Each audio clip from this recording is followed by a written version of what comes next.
Cyberpunk 2077 has, without a doubt, maintained its position as the most anticipated RPG of the year, and is gearing up to change the state of RPGs forever. Loot, upgrades, weapons, gameplay driven by choices, and most importantly, the game's life path system all come together to make this game a true masterpiece of the RPG genre. But it begs the question, what are life paths and which life path is the best for you? Well, take a seat, boys and girls, as we cover everything you need to know about the life path system in Cyberpunk 2077. And if you do go on to enjoy this video, drop a like, as doing so will ensure you receive Johnny Silverhand's very own classic Porsche 911 right at your doorstep. It's 100% true, guys, believe me.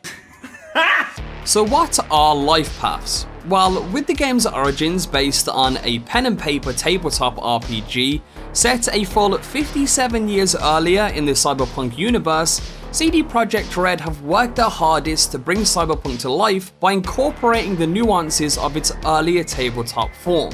One of these nuances is the life path system, which in simple terms can be said to be your character's backstory. But Cyberpunk is looking to go much further than this by pivoting the entire game on this simple decision. By booting up Cyberpunk for the first time, you'll be faced with a choice between 3 primary life paths, each dead set on changing the way you play the game. In fact, your chosen life path will not only affect how you start the game, but determine what dialogue options you have available, which NPCs you have a chance of romancing, the side quests that are available to you, as well as the eventual ending of the game. And although it has been confirmed that you will be able to change your life path mid-game, numerous bonuses will be given to those who have ended on the same path that they began, making this decision incredibly important. So without further ado, let's jump right into this by analysing the different life paths available and just what choosing them might mean. Starting with an introduction to the Nomad. Now, if the rules of the corporate life make you feel tied down and you much prefer the roar of an engine to the hustle and bustle of the city, it's likely that the Nomad life path is more geared towards you.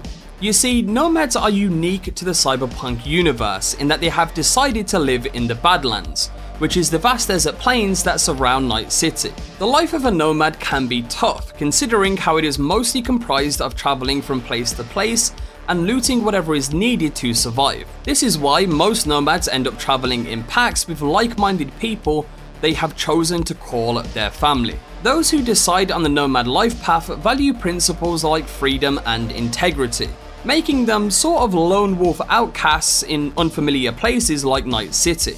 A nomad's character alignment can thus be described as more of a chaotic neutral, as they have a constant desire to act contrary to the rules set out by mega corporations, and often come off as neutral unless they have been wronged. So if you're the type of person who feels most at home on a dusty road with nothing but some music to keep you company, you're probably in the right place. But what can you expect from the Nomad life? Well, by selecting the Nomad life path, V will be introduced as a traveler who is, for some reason or another, at odds with the chosen family back home.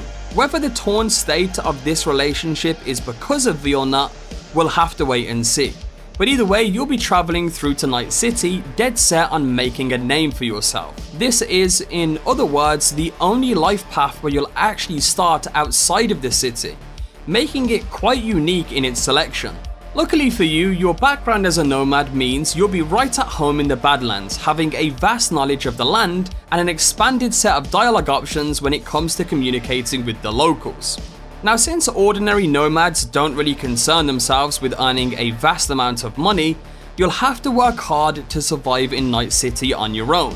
But with your knowledge and skill in respect of cars and equipment, this shouldn't be too difficult. Just keep in mind that this version of V is most likely set to be quite awkward around both the higher and lower echelons of society, making dialogue with both corpos and street gangs as neutral as could be. And now we move on to the introduction of the Corpo life path. Now, for whatever reason, if you find yourself watching this video from the comfort of your office cubicle, you're well aware of what it means to be a corpo.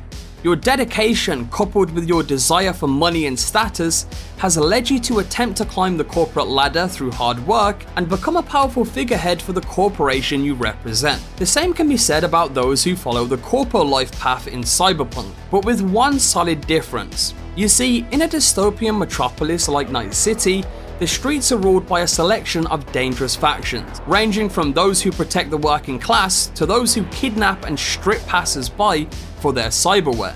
But as horrid as this might sound, no enemy is greater to the inhabitants of Night City than the corporations, who after the corporate wars of old have become stronger than any of the governments still in existence. As such, those who choose the Corpo life path are considered by others to have more of a lawful evil character alignment, emphasizing the power of greed over and above that of helping your fellow man. It's a dog-eat-dog kind of world after all, and Corpos are just doing their best to stay on top. But what can you expect from the Corpo life? Now, if you end up choosing the Corpo life path, you'll be introduced to your character V, who is an ambitious employee of the counterintelligence division of Arasaka, a mega corporation known for dealing in corporate security, banking, and manufacturing. Working in counterintelligence has its perks and has taught you to manipulate information and use it as a weapon when the situation calls for it. But after being forced to do something that surpasses your moral code,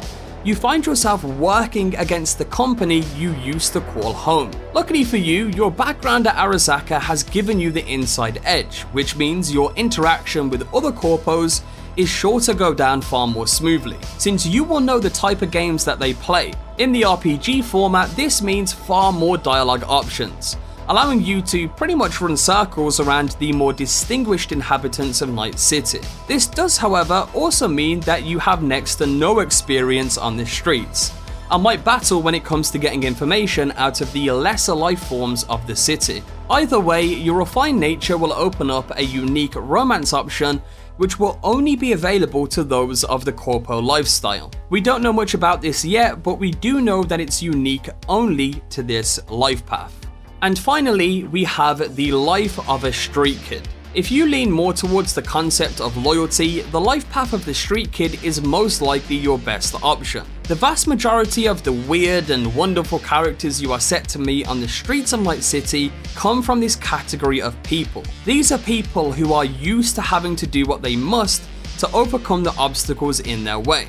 Either shoved aside or ignored by the wealthier inhabitants of the city and corporations, street kids have learned that they can only trust themselves and their communities, which they feel an intense loyalty towards. And considering the tough lives that street kids lead, you won't be surprised to hear that a great number of them turn to either joining or running jobs for the gangs that run their communities, giving them quite a broad network when it comes to the underground sector of Night City.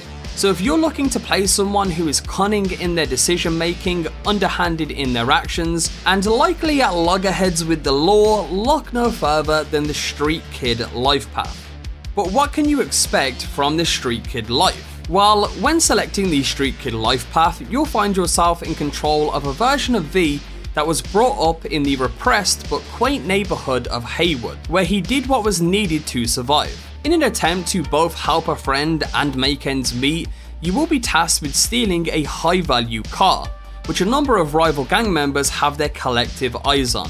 Luckily for you, your background as a street kid means this isn't your first time hotwiring a car, with your previous dealings in the underground of Night City having taught you quite a few useful skills. In other words, by choosing this life path, you will be setting V up to thrive on the streets, having access to an expanded set of dialogue whenever engaged in conversation with nefarious characters from the street gangs and the like. You will, however, battle to gain access to and obtain information from the Corpos, who you'll most likely disgust. But hey, I mean, who needs to ask for access when you can just swipe a Corpo's access card? And just to quickly summarize, choosing a life path brings with it the advantage of having expanded dialogue options when talking to NPCs of the same origin, as well as a unique prequel that accompanies each one and determines what type of apartment you will be living in. Certain romance options will also only be available depending on your chosen life path. There is, however, no perfect option, as this depends fully on who you want to be